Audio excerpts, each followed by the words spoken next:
Okay, well, thank you so much for being here, everyone, and welcome once again to Inspiring People.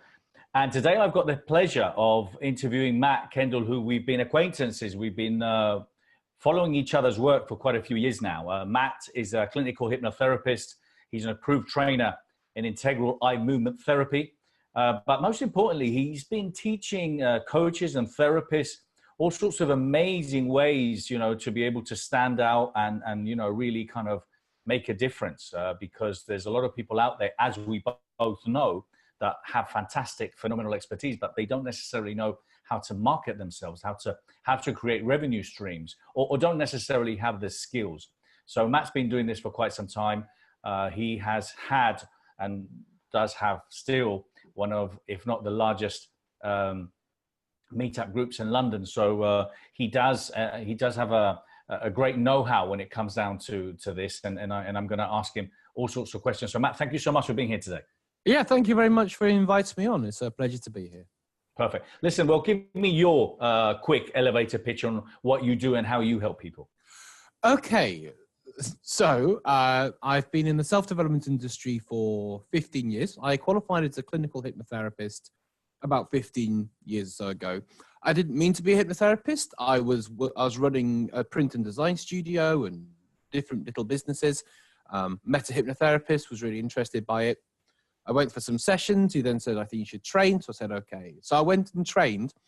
But because I did like a more engineering-based degree, because I'm not very spiritual or very mindset-y. I think it's because I'm Northern. And I think we're very much more like feelings are not as important. You know what I mean? It's more about the doing. And so I went to learn to be a hypnotherapist, but a lot of it I just didn't like. A lot of the energy and all that kind of, it just didn't make any sense to me. And so I started sort of doing it, but in a very kind of matter of fact kind of way. And it resonated a lot. Especially with guys as well, because they didn't really want to talk about things. They just wanted some results. And so I started doing that more and more. I moved to London 10 years ago. I started working at a lot of dating companies to do with self-confidence, both for men and for women. And so I worked there for a number of years. And at the same time, I set up something called Interesting Talks. I like going to events. I like seeing good talks, and I like to control the quality of output as well. So I started running these events, and over 7 years I ran 450. I still do workshops and things now, but I was running like 1 or 2 a week. It's 25,000 members. It's the largest self-development meetup group in the world. Run in a very, very structured way. We've had some absolutely brilliant speakers over the years. And then a few years ago, I was visiting a friend in Brighton who's a fellow therapist. And he said to me, do you want to come to this workshop held by a guy called Andrew Austin about something called IEMT, which is an eye movement thing? And I was like, yeah. And I had no idea what it was. Hadn't heard of any eye movement stuff before, really. And I went along and we did this. He basically goes, all right, sit down, think of a memory, then move your eyes. And the change was just incredible. In technical language, which you'll obviously understand, it makes the image, so it makes it objective from subjective. It makes it basically further away. Basically, it does a lot of the submodality work, but it does it automatically for you. You're not having to actually go in and consciously change things. It does it without you trying to do it. And I was fascinated by it, because what I could achieve in literally a few seconds would take me a long time in hypnosis. And also, when you help somebody consciously, they know how to undo it. So I got really fascinated by IEMT, which stands for Integral Eye Movement Therapy. Very similar to EMDR in some ways. And I like the bluntness of it as well. And how it worked. And so I went and became a practitioner. I started using it on so many people. I then I went to become a trainer of IEMT, and that was a few years ago. I now run my own IEMT trainings, which is just a weekend certification. It has no prerequisites, so I get people who just want to work on themselves. But I guess a lot of coaches and therapists who just want to add this skill to what they're already doing, and it works brilliantly.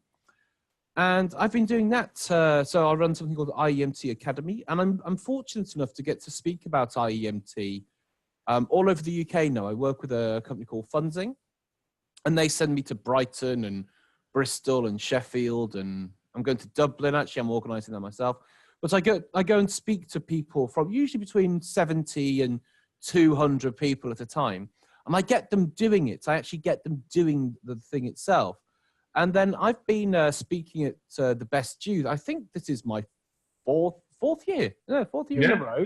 And I'm not into mindset. I'm not really into, I'm just not into that. I'm very much like, how do I do this? And so all of my talks, which I do, are very much like, this is how you do a certain thing. And this year, my talk's going to be the 5 vital or essential steps to becoming a successful coach. And we look through the actual stages that because unfortunately, I know so many great coaches and they could do so much good in the world, but they are terrible at marketing and running a business. And unfortunately, they believe that they can resonate or put their intention out there and there's going to be a queue of people waiting to work with them. And unfortunately, that's just not the reality. And I don't know the percentages, but I do know a huge amount of all coaches and therapists will never be able to do it full time, simply because of lack of business skill and lack of marketing skills. And so unless you know how to run a business, you're not really able to do it full time. Well, let me ask you about IEMT before you move on to that, because I wanted to ask you, so obviously as someone that's NLP trained, and, you know, learning eye accessing cues, which is one of the things we learn at the NLP practitioner course. And I was fascinated to hear that you can learn these skills within 2 days. I mean, listen, I've known over the years, we've had so many people that have come through the courses and have done, you know, the NLP practitioner, master practitioner, and then they've gone, some of them have gone and done EFT, TFT, I know some of them have done havening. There's all sorts of skills, obviously clinical hypnotherapist, some of them, if they wanted to take it any deeper. So there's all these sets of skills, which I understand and appreciate the importance of having them, because as you said, it just gives you that extra. It sounds fascinating. And I'm a great believer that there are so many techniques and therapies out there that can have a phenomenal and very quick impact. So tell me, just very briefly, what is it that you teach in these 2 days when people come and do the IEMT with you? Well, IEMT, Integral Live Movement Therapy, essentially it uses a few different things. It gets an unwanted kinesthetic response or feeling, and it's simply going back to the ISE, the initial sensitizing events, to how you learned how to feel that way. So let's say that you're going for an interview and you're feeling anxious about it. Well, the reason why you're feeling anxious is because you've learned how to feel that way at some point in the past. Now, that could have been when you were 7 years old and you were made to read in front of your class, or it could have been because you saw somebody reading in front of the class and you took it on passively as opposed to being the subject of it instead. So what we do is we actually regress the person back by getting them to connect into the feeling. You then go back to the first way they can remember feeling that way. And then you actually move their eyes in a certain algorithm. Now, it's not eye accessing cues. It's the same quadrants. You actually get them to move to all of the different quadrants with the eyes. Now, we are not 100% sure of what's going on. I believe it's some form of what we call bilateral stimulation. The way that I describe it is like getting both of the brain hemispheres to sync up together to look at the problem. It's, you know, when, if you watch a film that you used to watch when you were a child, or a program, when you watch it now, it will look very different. But in reality, that film has not changed, but you have as a person. So when you watch it now, it'll be completely different to you. Well, that's what IEMT's like. It goes back to these sensitizing memories, because the thing is, when you go back to a sensitizing memory or when the problem occurred, what actually happens is that where long-term memory is stored, it doesn't have time orientation and logic. So you actually regress back to that 7-year-old or 5-year-old, What IEMT allows you to do is view that memory, but from who you are today. So it literally pulls you out of the experience. So what that means in brass tacks is that it stops the emotional connection or severely severs the emotional connection. It allows you to come out of the experience to see it objectively rather than subjectively. And therefore, it just loses importance. The whole memory loses the importance. A lot of people then can't visually recall the memory again. And essentially what this means is that you get much better clear thinking in present day. So you're actually, when you're thinking about something now, when your brain's doing your transderivational searches, it's not picking up these negative experiences. It's simply not picking much up at all. So you're actually viewing the situation based on information rather than emotional association. So basically, you get to make decisions based on the present rather than what's happened in the past. And it's extremely fast, it's extremely effective. The second part of the training is very much to do about identity. It works in a similar way. You use what we call the lazy 8 pattern, but that looks at updating your identity, your way of being in situations and not your way of feeling. So it works on 2 levels. The first level is your way of feeling, and the second way is your way of being. And so it's phenomenally effective. And the people that we get coming to IEMT are, we've had psychotherapists, psychiatrists, doctors, dentists, GPs, psychoanalysts, and we get a lot of people who are trained in EMDR. Now, EMDR, which is similar, is I don't know how long it takes to train, but I know it's a long time, but you have to be a registered counselor. There's a lot of prerequisites to get onto it. With IEMT, there's no prerequisites, so anyone can come along to it. Brilliant. Well, thank you so much. And yeah, listen, I wanted to take the opportunity. So Matt is speaking at the Expo, and I think from year one, which we started 4 years ago, I wanted Matt to get involved because like he's identified himself over the years, is that there's a lot of great people out there with fantastic, phenomenal expertise, but don't necessarily know how to market themselves. And when you hear Matt's story, where obviously, you know, he's got one of the largest, if not the largest meetup groups in the world, and, you know, and he's run so many events for so many years and discussed so many subjects, there's obviously something that we, you know, NLPers know that we can learn or model from. So tell me, what's your experience, Matt, when it comes down to, you know, what they don't do and what they should do when it comes to standing out and making a difference and creating some very needed revenue, which is what a lot of them lack with. I could go on literally for hours with this. Okay, well, first of all, the first thing you need to realize is that you have to be a specialist and not a generalist. This is the biggest mistake I see people make. When you do a coaching certification or let's say you do a hypnotherapy qualification, you literally have your book of scripts and you do everything from A to Z. Now, you don't want to do everything from A to Z. You want to be a specialist. You want to do that one particular thing. So if you're going to coach people in relationships, do that. Be a divorce coach. Be a dating coach. Be somebody who helps people recover from alcoholism, or whatever it might be. You want to be really specific in what it is that you do.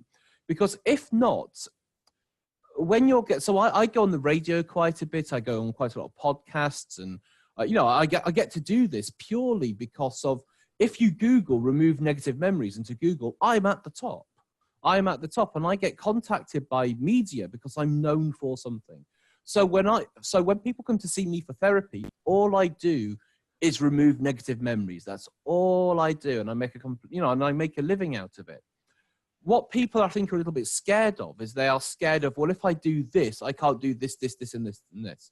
Now, the thing is, if you're a coach or a therapist of any kind, get really good at one thing and get known for it. So it's not just, oh, he's that coach. Oh, he's that coach that helps people who have recently been made redundant to build up their confidence and to get a new job. Or he's that person, or she's that person that helps women who are coming out of a divorce and looking to build up their self-esteem. Whatever it might be, because the more you're recognized for something, the more media opportunities you'll get, the more easily you can describe to people what it is that you do, and also the actual transition that you're giving somebody. So it might be from zero confidence to life and soul of the party, or whatever it might be.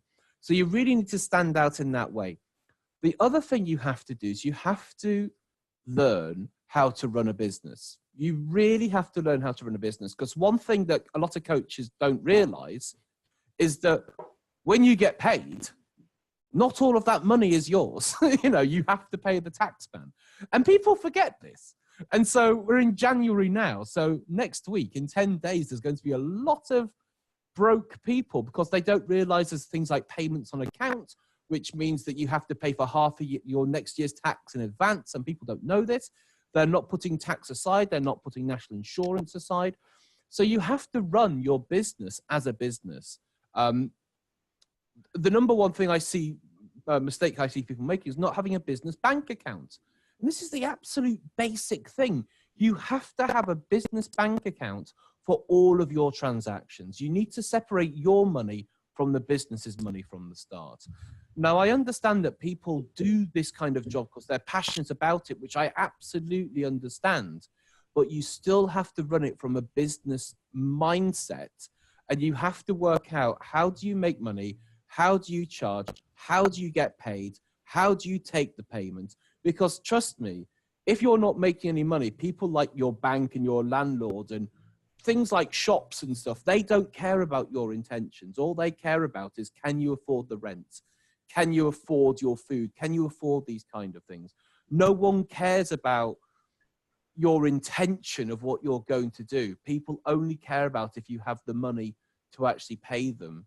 So I completely understand that not everybody you're going to work with can afford you. In that case, do pro bono. That means just work for free with some people, then charge other people a lot than what you're going to do. And then you can actually do other work completely free of charge.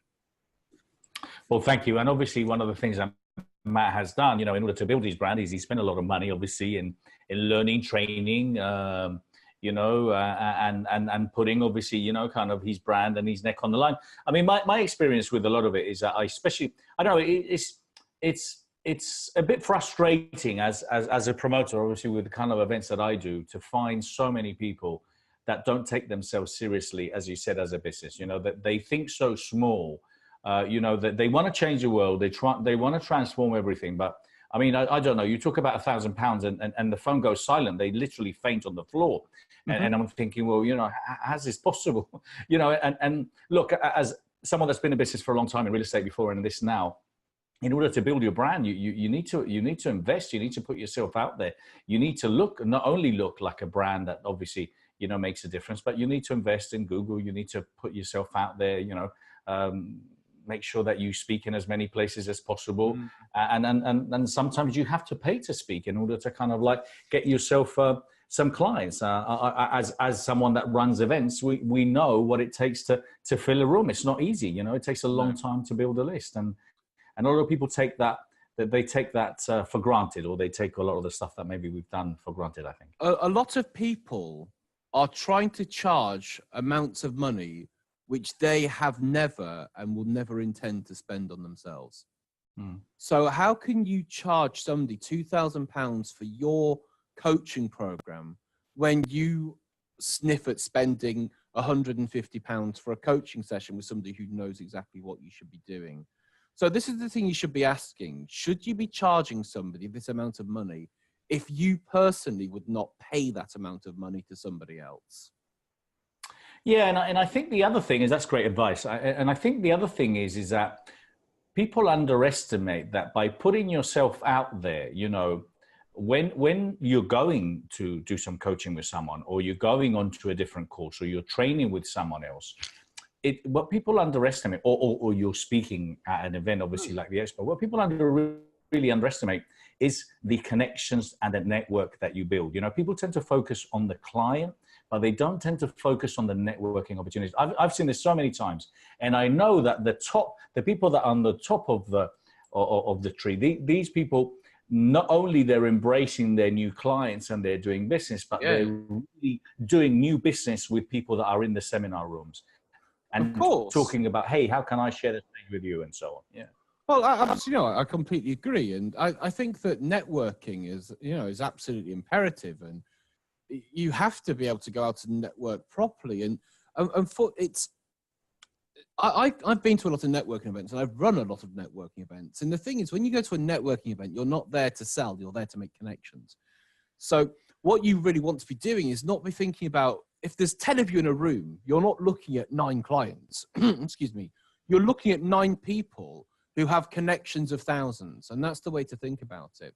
It's not what can I sell to this person? It's like, what can I do by working with this person? Because they could sell me to their list and their connections.